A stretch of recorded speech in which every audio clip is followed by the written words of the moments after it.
Claves internacionales, con Miguel Urbán. Bienvenidos y bienvenidas a un nuevo programa de Claves Internacionales, esta vez para hacer una entrevista a Laura Camargo, profesora de la Universidad de las Islas Baleares, sociolingüista, experta en análisis del discurso y en este caso, como no, para hablar de la extrema derecha, de esa ola reaccionaria global y sobre todo de un aspecto muy importante que podríamos decir que nos trajo Trump, aunque abordaremos un poquito ese aspecto, el trumpismo discursivo. Buenos días, Laura, un placer que estés aquí con nosotros. Buenos días, Miguel, y muchas gracias. El placer ya sabes que es mutuo. Bueno, Laura ha sacado este maravilloso libro, Trumpismo discursivo, origen y expansión del discurso de la ola reaccionaria global. Yo quería empezar con una pregunta directa al grano. ¿A qué te refieres, Laura, cuando hablas de trumpismo discursivo? Precisamente, trumpismo discursivo es una etiqueta que creé para este libro, pero sobre todo para definir el estilo comunicativo de la ola reaccionaria global, en el cual, evidentemente, la forma de hablar y la forma de comunicar la política de Donald Trump ha jugado un papel clave, no solamente durante su primera campaña electoral, la de 2016, sino durante todo su primer mandato y, efectivamente, muchas de las estrategias que utiliza, y en este sentido tiene interés no solo para el caso de los Estados Unidos, sino para el caso de todas las fuerzas de la ultraderecha a nivel global, están siendo copiadas estas estrategias, esta forma de comunicar la política por los diferentes líderes de esta internacional reaccionaria, que evidentemente tú también has estudiado y de la cual has hablado en tu libro de trumpismos, ¿no? Por lo tanto, en resumen, es la forma de comunicar la política de la ola reaccionaria global, en la cual el papel de Donald Trump ha sido y sigue siendo fundamental.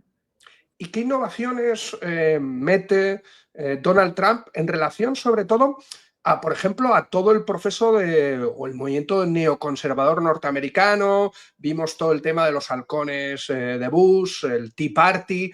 ¿Qué innovaciones mete en relación a una estrategia discursiva, ¿no?, que en cierta medida ya era más o menos innovadora, muy impugnadora, ¿no?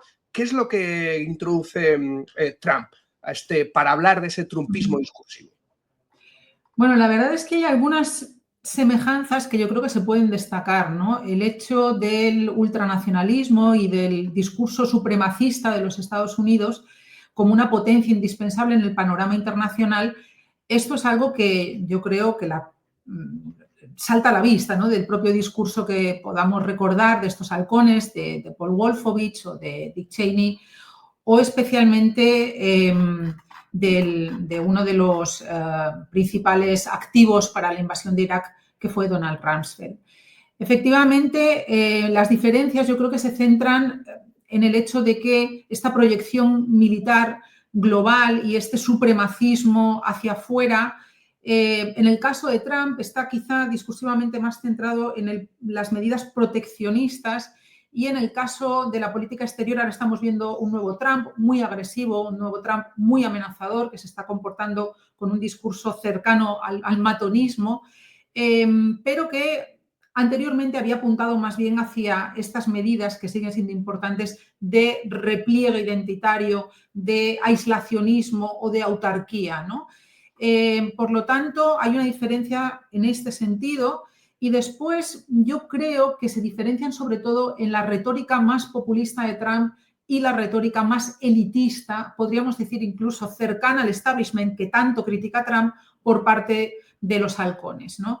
Trump, como sabemos, tiene esta forma de comunicar, de charlatán televisivo, que le hace aparecer como un americano común, mientras se opone a las élites globalistas. Y de alguna manera, quizá, los halcones podrían formar hoy día parte de esto que Trump critica como parte o como miembros que funcionan dentro del establishment, ¿no? Hay un hilo conductor que es el de John Bolton, que fue uno de los secretarios de seguridad en la primera legislatura de Trump, que pertenecía también a este grupo, que era muy similar al grupo de los halcones y que ahora mismo ha sido despedido por Trump. De hecho, hace unos días le han quitado incluso la protección y las escoltas que tenía puestas por el gobierno, ¿no? Entonces, ¿por qué se produce esta ruptura? Porque, bueno, Trump está mucho más obsesionado con los enemigos internos ahora mismo, seguramente que con esta amenaza exterior en la cual se habían centrado sobre todo los halcones del gobierno Bush. Y Laura, yo te quería comentar, además de beber un poco del precedente, ¿no? de ese neoconservadurismo norteamericano, evidentemente con las rupturas que lo estábamos hablando, ¿de qué otras fuentes podríamos decir que bebe este trumpismo discursivo? Bueno, bebe sobre todo del discurso populista que ha utilizado la extrema derecha y que en cierta medida también hemos visto cuando, por ejemplo, en el capítulo 2 del libro analizo el discurso del fascismo de entreguerras, ¿no? Hay una retórica en la cual destaca la contraposición del pueblo y de las élites, esta contraposición que está en la base fundamental, como digo, de la retórica populista, pero también hay otros elementos en los cuales podemos destacar la configuración de una situación de crisis muy fuerte en la cual es necesario un líder carismático para poder salvar esta situación de crisis, ¿no? Pero los elementos que son prevalentes es la idea del lenguaje muy simplificador, un lenguaje polarizador, ofensivo, insultante, en el caso de Trump, incluso vulgar, que está dirigido contra los que son llamados enemigos del pueblo, ¿no? Por lo tanto, hay algunos elementos, como digo, que se pueden rastrear en el discurso del fascismo de entreguerras, pero hay una línea que es común y es este discurso populista, que nos suena no solamente de estos líderes, pero que ahora mismo, bueno, pues está siendo utilizado sobre todo por las fuerzas de la extrema derecha. Si me tuvieras que decir más o menos, tres grandes rasgos de este trumpismo discursivo, ¿a cuáles apuntarías? Bueno, no es tan fácil elegir solo tres, pero yo diría que la agresividad verbal es uno de ellos. Por supuesto, los bulos sería el segundo. Dentro, efectivamente, de cada uno de estos dos podemos encontrar diferentes formas de ser agresivo y diferentes formas de utilizar esto que llamamos las fake news. Y después, este pretendido discurso anti-establishment, que yo creo que es algo que están intentando utilizar todas las fuerzas de la extrema derecha y en el caso de Trump ha sido muy importante, ha sido un eje fundamental, esta contraposición con las élites, cuando obviamente tanto Trump como este equipo de oligarcas tecnológicos con los que se presenta ahora al mundo son pertenecientes, como no puede ser de otra manera, a las élites del capitalismo estadounidense. Por lo tanto, en todo esto, agresividad verbal, utilización de mentiras y el pretendido discurso anti-establishment, yo creo que son tres ejes que podríamos destacar, aunque no es fácil decidir, no es fácil elegir. Y hemos visto sobre todo una diferencia, yo creo que bastante grande entre el primer Trump, ¿no? O por lo menos la primera administración Trump, la victoria del 2016 y esta victoria del 2024. Y quizás uno de los elementos que yo destacaría es justamente cómo Trump ha conseguido colonizar, ha conseguido domar, ha conseguido tomar definitivamente un poco al Partido Republicano, ¿no? Como el MAGA, ese movimiento de volver a hacer grande América otra vez, tomado, y la mayoría de los legisladores ahora mismo republicanos responderían a Trump. Y evidentemente como el propio trumpismo discursivo del que estábamos hablando ha también colonizado la política norteamericana, al propio Partido Republicano, y cómo estamos viendo, y yo quería hablar justamente de eso, de cómo ese trumpismo discursivo está también colonizando no solo a la extrema derecha. O sea, no solo los patriotas europeos que se reunían en Madrid pueden ser representantes de ese trumpismo discursivo, sino que estamos viendo cómo la democracia cristiana también está adoptando ese discurso, ¿no? Y yo que te quería hablar, quería que nos comentaras justamente eso, ¿no? Cómo está colonizando a la propia derecha. Bueno, esto es uno de los principales elementos con los que nos estamos encontrando y que ha sido definido como un proceso de radicalización de las derechas que no solamente afecta a la derecha democristiana, afecta a toda la derecha y digamos que hay un efecto de arrastre por el cual el discurso que era más, digamos, tecnócrata, un discurso más frío, un discurso basado en cifras y un discurso más centrado, porque la derecha, hemos visto también cómo ha pasado en el Estado español, ¿no? Ha intentado jugar durante un tiempo a una especie de parábola del centramiento que ahora mismo se ha demostrado, bueno, pues digamos en disputa, ¿no? Por lo tanto, el proceso que se ha dado en las derechas de su propia competición por un espacio político disputado por la extrema derecha le ha llevado también a que discursivamente haya desplazado ese eje y que podamos ver, por poner un caso muy cercano, a Isabel Díaz Ayuso, presidenta de la Comunidad de Madrid, como el mejor ejemplo del trumpismo que tenemos dentro de las fronteras del Estado español y utilizando unas estrategias muy similares, ¿no? Esto no solamente se ve aquí, también se ha podido ver, por ejemplo, ahora lo estamos viendo en la campaña de las elecciones alemanas y se está observando también en el propio hecho de que la derecha estadounidense, es decir, el Partido Demócrata, que es un partido obviamente de derechas, en muchos casos, aunque no se haya sumado al estilo abrasivo, al estilo matonista, al estilo trumpista, pero en algunas cuestiones, bueno, pues no ha sabido ni ha podido diferenciarse, ¿no? Y eso yo creo que también ha sido parte de las claves de la derrota del proyecto de Kamala Harris. Por lo tanto, estamos viendo, sí, este proceso de radicalización en cuanto a la ideología, pero también en cuanto al discurso que muestran las derechas en esta competición que, por supuesto, no es virtuosa, sino todo lo contrario que mantiene con la ultraderecha. Y si tuvieras que buscar un antecedente de ese trumpismo discursivo en el Estado español, ¿cuál sería? Hombre, el gran antecedente no es español, sino que es italiano, es Silvio Berlusconi. Creo que estamos, y esto es algo que tú mismo también, ¿no? En ocasiones has señalado cómo Berlusconi marca el camino y cómo apunta en la dirección de lo que luego vamos a ver en muchos de estos líderes, especialmente en el caso de Trump, es evidente, ¿no?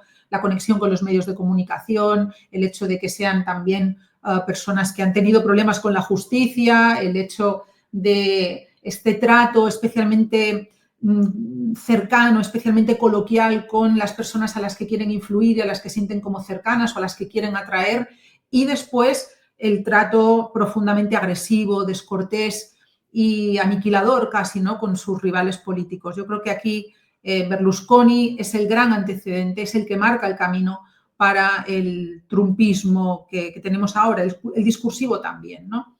Y después, en el Estado español, tal como tú planteas, hay dos figuras que podríamos decir que tienen algo que ver con todo esto. Uno de ellos es Jesús Gil y el otro de ellos sería Ruiz Mateos. Efectivamente, también Jesús Gil ligado a los negocios inmobiliarios, al plan urbanístico, también con diversos problemas con la justicia. Yo creo que todo esto nos da una buena idea, ¿no?, de por qué estos personajes acaban metiéndose en política y para qué lo hacen.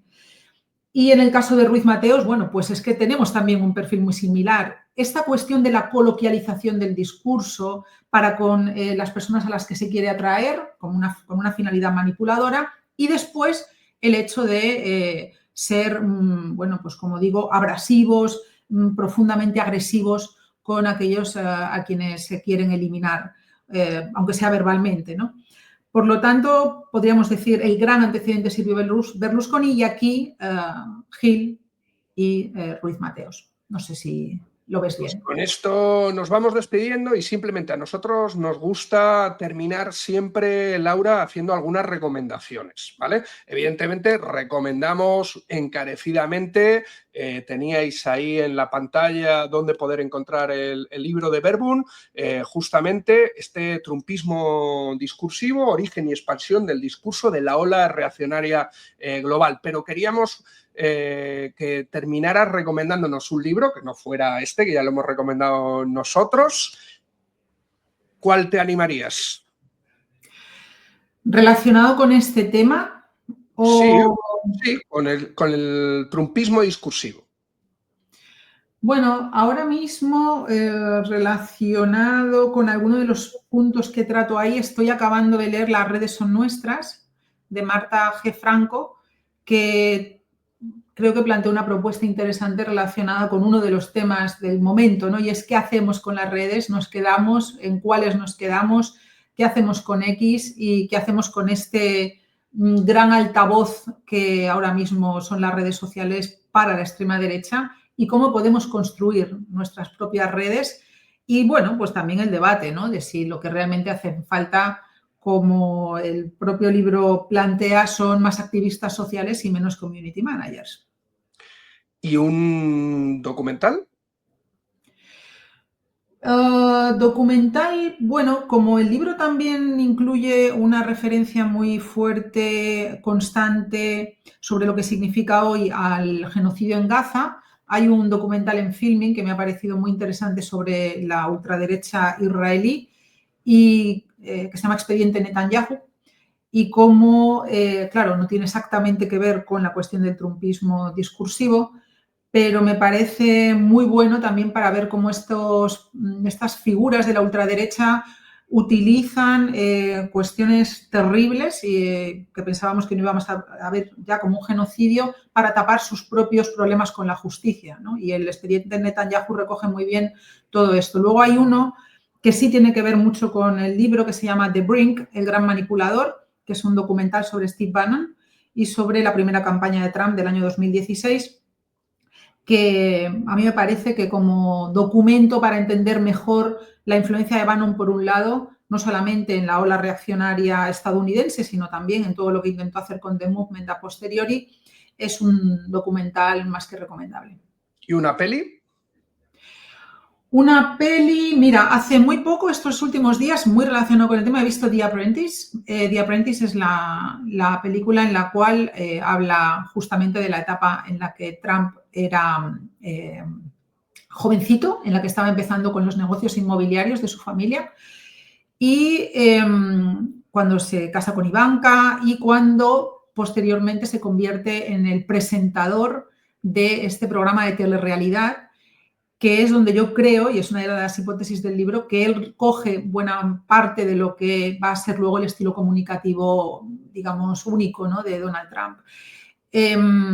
Plantea muy bien una influencia que tiene un abogado joven, además gay, en esa época, en su forma de plantear la política y de plantear el discurso, ¿no?, en la cual el atacar es uno de los rasgos fundamentales, negarlo todo es otro, es decir, incurrir en la mentira siempre que eso sea necesario, y después rodearse de gente que le diga sí a todo. Entonces, creo que estos tres factores que aparecen en The Apprentice, yo creo que hoy día se están demostrando realmente influyentes.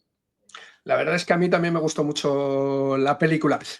Nos quedamos justamente con estas recomendaciones de Laura Camargo, volver a recomendar Trumpismo discursivo de Verbum y darle las gracias a Laura por habernos acompañado y a todas vosotras por haber seguido justamente esta entrevista. Muchas gracias, Miguel, y un abrazo para todas.